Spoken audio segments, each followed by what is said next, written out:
Berita tentang seekor anjing hitam ini menjadi headline di Cina karena ia ditemukan hidup setelah terkubur selama 37 hari terjebak di bawah reruntuhan bangunan majikannya karena longsor.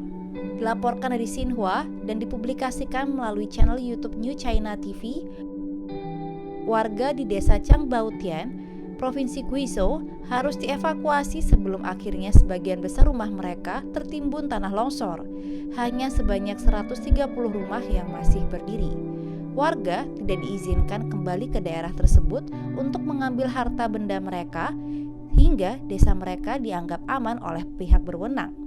Selang 1 bulan, tepatnya di awal bulan Agustus, seorang pria yang kembali ke reruntuhan rumahnya terkejut ketika mendengar suara gonggongan yang berasal dari bawah tanah. Suara itu ternyata berasal dari seekor anjing milik Chen Yongyan yang terantai di propertinya. Jadi ketika longsor itu terjadi, anjing tersebut tidak bisa melarikan diri dan ia pun tertimbun. Sebenarnya Chen sudah pasrah jika anjingnya mati karena longsor yang terjadi bulan lalu. Tapi ketika ia mendengar suara gonggongan itu, ia segera memanggil warga desa lain untuk membantunya.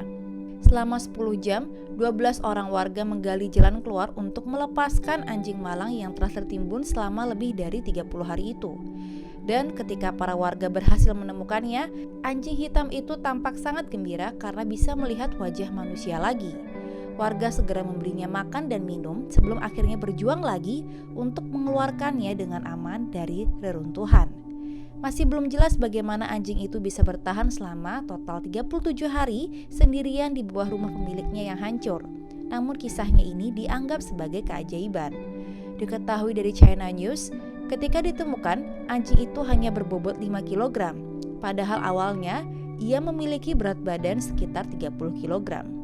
Meskipun berat badannya turun drastis, anjing itu selamat dari bencana dan masih hidup. Yang terpenting, anjing ini bisa kembali lagi bertemu dengan majikannya yang ia cintai.